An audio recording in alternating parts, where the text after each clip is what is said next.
The last time I was here, it was early January, and they had your New Year's business meeting, and some of the topics took longer than I think they anticipated, and I was last on the agenda as I think I should have been. And we dealt a little bit with unity in the church, and I'm glad to always deal with that issue. It's an issue that's very close to my heart and my mind. I was just reading something today from the Texas Baptists. They're having a lot of difficulty with different doctrinal positions and drawing together because people hold their doctrinal positions so closely, but it's not related to the essentials of the faith. And we're trying as a country in the United States as the church to unify together. This is a time of great conflict. And if you haven't noticed that, you're looking at a different place than I am. And maybe you're spending all your time in church here and everybody's getting along well, and so you don't notice that as much, but there's a lot of conflict and difficulty in the world today. And so one of the reasons is our culture has changed and shifted so much. And since our culture has changed and shifted so much, different people have a different way of seeing the world. And so we can't even sit in a State of the Union message and just listen to the other side. We have to demonstrate, we have to pour nasty signs up, and we have to not attend. So your congresswoman refused to attend the meeting. I think you should take that into account as you vote in November. Because people don't want to hear the other side of things. People don't want to talk to one another.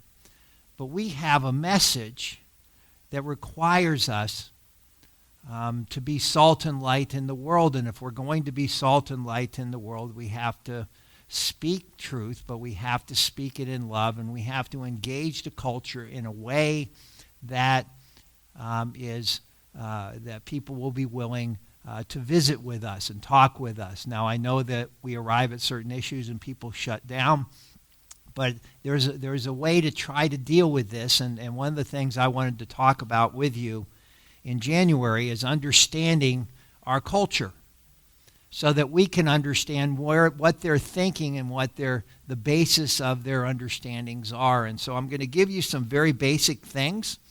I'm going to kind of hit some bullet points and talk about how to relate these things. And so when you have a different person that understands reality in an entirely different way than you do, you have to listen to their understanding and then try to help point out to them what the potential weaknesses of that viewpoint are without being overly nasty or divisive when you're doing it, okay? And so I'm going to give you 7 basic ideas that are part of what we call the social imaginary in the world at which we live in. So all of us have an imagination. Some of us use it more than others. Some of us are much more creative people than others, but we imagine the world to be a certain way. And some of the things we think the world is like are based on assumptions that are simply not true. Okay? That's for all of us. All of us live in a world, and all of us have ideas that are simply not true. We've learned about these things because that's what we grew up with. We've understood our culture. We've been in an environment, and we understand things that are not true. And that's true of every culture that's ever existed, because every culture that ever existed doesn't always understand what's real because they're not fully identified with understanding the relationship of the spiritual world that Jesus has given us and God has provided for us, that is a spiritual aspect to the physical world we live in. And so we imagine things, and every culture imagines things, but we live in a very, we wonder where these people get these ideas. And so I want to share some of them with you. So here are 7 primary values, and the first one and the 6th one are the most important for our culture. So the first one is called identity. You have an identity, and the most important thing in life is for you to be true to yourself. It's all about your 3 favorite people: me, myself, and I. We are our favorite person, and if the whole world revolves around us and our understanding what's right and wrong revolves around what we feel, not what we think, not what logic would tell us, not what reasoning will tell us, then we're going to end up in a different place. Number 2 is freedom. You should be free to live as you choose as long as you don't hurt anyone. You should be free to live as you choose as long as you don't hurt anyone. Okay, what does that mean? That means I get this all the time in my ethics classes that I teach at community college. And the bottom line is, if I want to smoke marijuana, I want to do drugs, I want to engage in A and B behavior, as long as I want to engage in a certain sexual behavior that somebody else will describe as immoral. As long as I don't hurt anybody, what's the problem? You shouldn't be judging me. You shouldn't be telling me that something is wrong, and when you do, I'm going to just shut you down, and I'm not going to listen to you. Number 3, happiness. You must do what makes you happiness. You can't sacrifice that for anyone, including your family, including people that are very close to you. Your favorite person, me, myself, and I, is the defining element, and as long as I'm happy, I'm not going to go out of my way to deal with those things. Number 4, science. The only way to solve our problems is through objective science and facts. That's absolutely false, because we don't know all the objective science and facts. And number 2, they will redefine what science and facts are. And so we run into that problem. Now, that's less of an issue than it was, say, 5 or 10 years ago, but still science and everything is scientific. So if I can't prove something by a certainty, then it can't exist. I can't, and by the way, I'm giving you things that you may agree or disagree with. That's okay. You can't prove the existence of God by science. It involves faith. Faith is always part of understanding who God is. Number 5, morality. Everyone has a right to decide what is right and wrong themselves. In other words, all morals are relative. They're either going to be relative to yourself or they're going to be relative to the culture. And so when the culture has shifted, as it has in the last 10 years, when we talk about things the way our more traditional values are, they will shut you down, because this is what the culture thinks. And there is no argument or disagreement there. Number 6, the second most important issue is justice. We are obligated to work for freedom, rights, and the good of everyone in the world as they define what justice is. So many of you understand the Israeli-Palestinian conflict, and many people have a very warped view of what justice is in regard to that. And that will justify to them, because it's such a high value system in their sphere, that justifies violence. Israel shouldn't exist, or we have a right to kill people in Israel, and we should make sure that Israel no longer exists because the Palestinian cause is more just. And because justice in their mind is more defined that way, it's not defined by murder, rape, kidnapping, and other things. It's defined by Palestinians have been oppressed, and that's more important than murder, rape, and kidnapping. There's a great article on that I always recommend people. It's called Common Sense Morality. And if you read that, it's by Robert Miller, who's a law professor at Iowa. It's in First Things magazine. You can get it off the internet. It explains to you how this viewpoint came to be and why this Palestinian cause and this hatred for Israel because of the sense of oppression justifies all the things that happened on October 7, 2020. Is it 2024?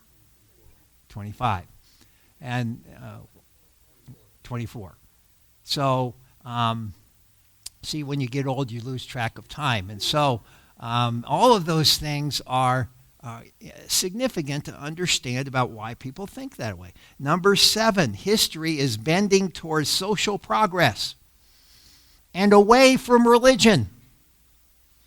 We're on the right side of history, so says Hillary Clinton. I'm just using her as an example. Many people say that. You can't have that position on gay marriage. You can't have that position on transgender. That position is an old-fashioned position rooted in bigotry and hatred, and therefore history is progressing towards more justice and those ideas of overcoming those things. So those are the two most important aspects of that. And so if you understand that this is how people think, and this is why people think that, then it becomes very important. Now, you might say, so we'll go back to the identity issue. You might say, well, it's nice that you claim this identity, but why do we have to acknowledge your identity? Well, they demand that you recognize their identity. They demand that you say that their identity as a transgender or certain kind of sexuality, LGBTQIA+. I bet many of you can't tell me what all those acronyms are for. It's okay. But if the plus means whatever you want to define yourself as, okay? So you are obligated as a society to recognize me as morally equal. When you don't, I'm going to be very angry about it, and I'm going to see you as an oppressor. And so they demand recognition, and they miss the concept that is so important that we've had historically as a society, because it is a Judeo-Christian concept called the image of God. So God gives us an identity, and our identity is not how we define ourselves. The identity is how God defines us and how he's created us all with equal dignity and equal value. And God designs us, therefore, a certain way. He created us, male and female. He created us and designed us for a purpose. And so when you miss that point, you'll miss what's going on in our world, because that used to be what we thought. Even those who weren't Christians thought that way. But now that has shifted. And you need to understand that. And so all of those things are part of that. So that's the most important things that I wanted to talk about in terms of understanding our culture. Now, how do we define that? How do we deal with that? Well, there's a storyline behind all of these values, and inside each of the storylines, there are things that you can discuss, things that you can challenge, and things that you can deal with in dealing with those things. Okay? So you end up in the wrong places. And so you can help people to see, here's the storyline that you're giving, but aren't you missing something? And kind of show them what they're missing about other people. How can the world live and exist where everybody defines their own identity and their own morality when those things conflict? And how can society get along together when those things conflict? People will always be demonstrating if everybody believed that. People will always be upset because their particular viewpoint, whatever it may be, is the supreme viewpoint for themselves, and they're not listening to outside voices. Society can't function that way. Society is not going to be able to manage and survive under those narratives. And so you even have within some of these communities, feminism, for example, being very upset with transgenders because of the nature of what is a woman. And so they are told just to be quiet because being a transgender is now more important than being a woman and having a feminist perspective. So they're told to suppress that.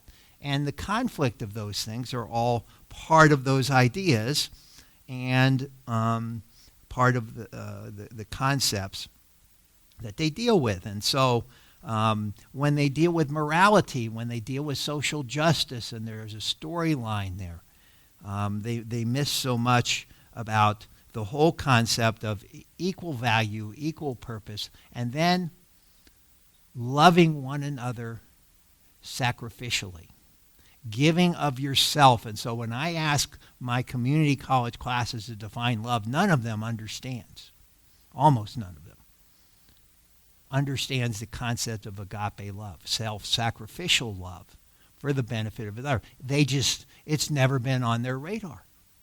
They've never heard it. Even some of them have gone to church. And by the way, there are more young people going to church. I've seen it. And there are more people committed in that age group to a relationship with God and being countercultural than has been in the last few years, and it's a very positive development. But they don't understand. Now, why don't they understand? For those who go to church, because their pastors and their church leaders don't take the time to understand the culture and explain ideas under the assumptions that they're living under, and show them from the Bible or just from common sense or just common ethic what's missing there. And something's missing in their life, and what's missing is looking at things outside of themselves in a general sense. And so those are the parts and the processes that become really important. And so those are the things that are there and part of that process and some of those ideas. There are some recent trends that are very positive. And so do I have a few minutes there, Patrick? There are some trends that are a positive. And so the sales of Bibles are up. There's interest in networking. The assassination of Charlie Kirk caused some people, in a positive sense, to respond more positively and understand the role of hate in these value systems, because if you don't agree with their view and they demand recognition, therefore you are hateful, and therefore I'm justified to kill you and to eliminate you from my radar so that you don't exist anymore. And so a lot of that continues. And there's some young people that are just starting to figure these things out as the narratives they're living by, the value systems are just falling apart. And this is a prime culprit right here. And one of the things you have to recognize about young people is it's going to be very difficult to loose them from this thing. And why does it loose it? Because it enraptures you. If you don't believe it, some of you are enraptured, and I am once in a while, because let's say I buy something through the internet. Well, the internet now knows what I'm interested in, and so it's going to start bringing up all the things that interest me, and all of a sudden I'm fixed on it because why? I'm interested in it. And they're trying to sell me something. They're trying to glue me to this phone or to this internet. And people and all of a sudden here goes a half hour. There goes 45 minutes. There goes an hour.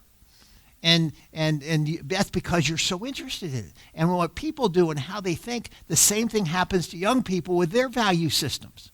And the internet just propagandizes them and glues them. And they spend hour upon hour upon hour every single day, even when they don't have to. And yet when we have people go to school, most of them want to be online. Why? so they can get addicted more. Now, they do learn there, and there are some learning values there, but we want to encourage our students, and I want to encourage you to do this for those of you who have kids. Help them not to just take online classes. Help them to understand the value of personal relationships, in person, accountability, attendance, getting up in the morning, not being what I refer to because many of our professors at community college, I call them pajama boys, because all they do is they live in their pajamas. They teach online, and they don't get out in the real world, and they're glued to their screens. And we need to get our young people off of that and get them into the real world and get them to talk to one another, which is another difficulty. Get them to communicate and to be accountable to one another. What's the best place for that to occur? You all know the answer to that question because you're here. What's the best place for that to occur? The church. The church is the best place for these things to occur. So getting young people or old people or wherever out of their loneliness, out of their isolation that the internet causes, and getting them to church and helping them see the world as it is, as the gospel is proclaimed to them, and the love of Christ and the transformation of the human being that goes from death to life, where the fruit of the Spirit can be experienced. If anyone is in Christ, he is a new creation. Old things pass away, all things become new. Do you see the value of trying to help young people and people who are stuck on the internet and stuck being lonely and living in a polarized culture where the best solution for some of them is just to avoid the problems by not engaging people? All of this contributes to this high degree of mental illness that is going on in our world. But there's a glimmer of hope as these young people are starting to come to the gospel. Some people see it much brighter than others, but the idea is there is a positive trend, particularly for young men, and there is a positive trend, particularly with the group 18 to 25. And so targeting them and trying to get some kind of integration to them. So if you guys ever have an opportunity to go to a college or get involved with a young people's group, or you have BSM, and I know they're looking for a new leader. I don't think they've found one yet, and they did. Okay. Can you tell me who it is? Oh. Jonathan Crow, I'll look him up. Okay. That's very encouraging. I'm glad that opening didn't last for a long time because that can get very difficult. And the college students at UTEP need a good young leader. So I'm very pleased with that, and we need to pray for the husband and wife that left us. So just be in prayer for UTEP, and hope that Reverend Crow and his wife will be a great light. And there's great opportunities in college ministry. And when you have opportunities to invite college students or people of that age group, help them, visit with them, engage with them, even though you might be older than them, and help them to see the value of human interaction, human communication. Show them the love of Christ. Show them that something is different, and give them those things. And so God is working in that age group. I don't know what the future holds for it, but there's a lot of positive signs towards renewal of the church. And the only way that's going to happen, either way, is through young people. And so you need to understand that many of us here are not the future of the church.